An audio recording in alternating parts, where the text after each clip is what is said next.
নমস্কার, high news আপনাদের সকলকে স্বাগত। আমি শ্রীপর্ণা রয়েছে আপনাদের সঙ্গে। কলকাতা হাইকোর্টের নির্দেশ অনুযায়ী জয়নগরে মৃত শিশু দেহের ময়নাতদন্ত করা হবে কল্যাণী এমসে। 10:15 নাগাদ সেই গাড়ি পৌঁছয় কল্যাণীতে।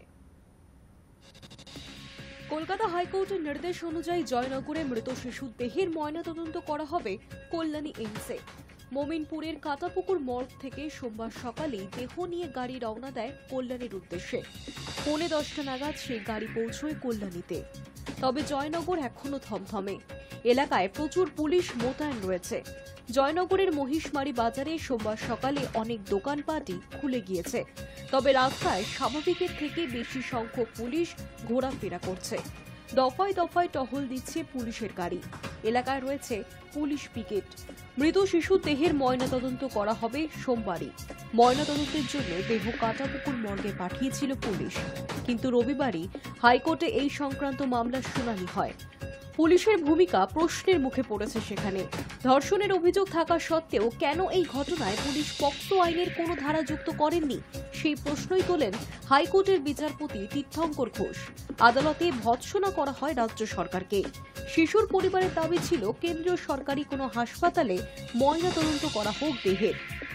আদালত সেই মতো কল্যাণী এমসে ময়নাতদন্তের নির্দেশ দেয়। সূত্রের খবর, কল্যাণী এমসে ময়নাতদন্ত সম্পন্ন হলে দেহ নিয়ে আসা হবে জয়নগরে। সেখানেই শিশু শেষকৃত্য সম্পন্ন হবে।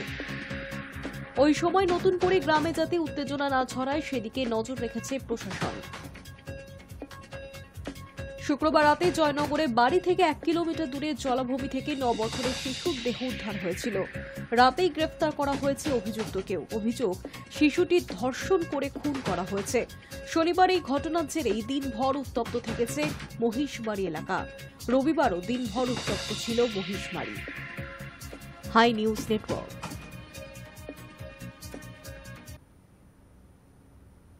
কলকাতা হাইকোর্টের নির্দেশ অনুযায়ী জয়নগরে মৃত শিশু দেহের ময়নাতদন্ত করা হবে কল্যাণী এমসে।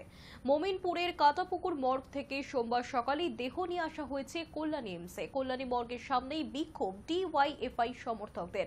রাজ্যের আইন শৃঙ্খলা নিয়ে প্রশ্ন তুলে কল্যাণী মর্গের সামনেই বিক্ষোভ সমর্থকদের।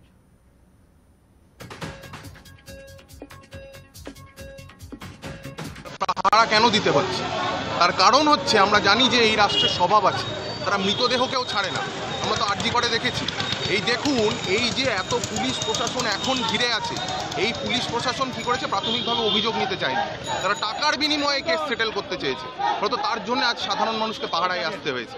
মুখ্যমন্ত্রী বলেছেন উৎসবে ফিরুন, দুর্গাপুজোয় ফিরুন। আমরা ফিরে কি দেখলাম? যে প্রথম থেকে, যে মহালয়ার দিন থেকে একদম তিথি মেনে এ রাজ্যে খুন এবং ধর্ষণ শুরু হলো।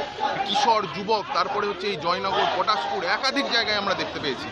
তার জন্য আজকে সাধারণ মানুষকে রাস্তায় নেমে এসে পাহারা দিতে। কারণ আপনি দেখুন, যারা এই সময়ে সুস্থ মস্তিষ্ক, তারা কেউ উৎসবে মাততে পারছে না। আমরা বলছি পুজো হবে, পুজো নিয়ম মেনে পুজো যেরকম হওয়ার হবে, কিন্তু উৎসবে মাতবো। মুখ্যমন্ত্রী আমাদের বলে দিলেন মুখ্যমন্ত্রী উৎসবে ফিরতে। তারপরে আমরা কি দেখলাম? যে একাধিক খুন এবং ধর্ষণ। এবং কি এই পুলিশ প্রশাসন আমরা দেখেছি আরজি করের সময় থেকে আমরা দেখছি। সেই সময় বড় সন্দীপ ঘোষ ছিল, তার মাথায় ছিল শাসক দলের মুখ্যমন্ত্রীর হাত ছিল, স্বাস্থ্যমন্ত্রীর হাত ছিল।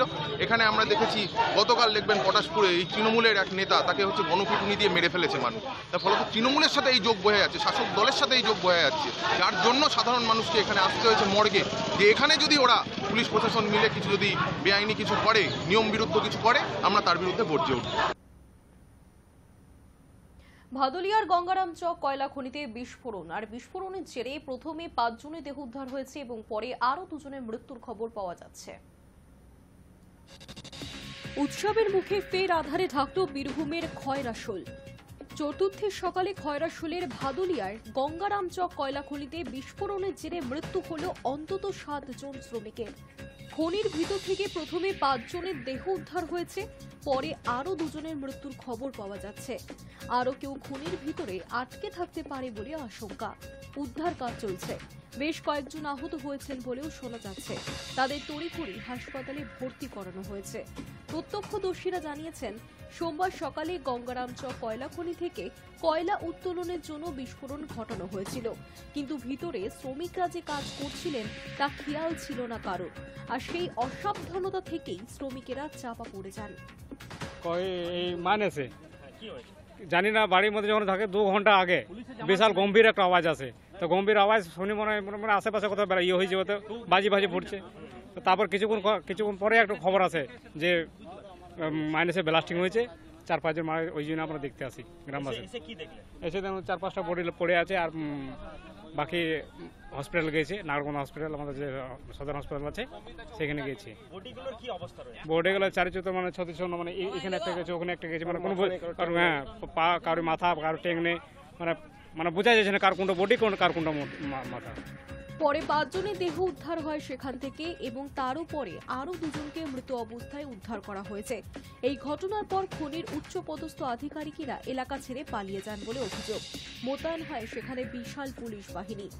জানা গিয়েছে খয়রাশোলের এই খনিটি পিডিসিএল এর লিজ নেওয়া, তা রাজ্য সরকারের অধীনস্থ সংস্থা। সেই খনিতেই ঘটল এমন মর্মান্তিক দুর্ঘটনা।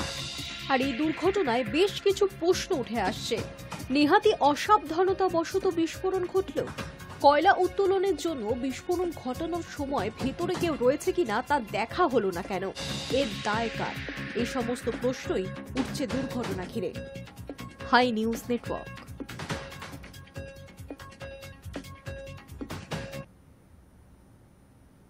হাসপাতালে চিকিৎসাধীন শিল্পপতি রতন টাটা। সূত্রের খবর, টাটা গ্রুপের প্রাক্তন চেয়ারম্যানকে মধ্যরাতে হাসপাতালে ভর্তি করানো হয়েছে। তার এক্স মাধ্যমে একটি পোস্ট করা হয়েছে এবং সেখানেই তিনি জানিয়েছেন তার শারীরিক অবস্থা নিয়ে উদ্বেগের কোনো কারণ নেই, বয়সজনিত কারণে চেক আপ চলছে তার। কোনো ভুল তথ্য যাতে না ছড়ায় সেই আবেদনও করেছেন রতন টাটা।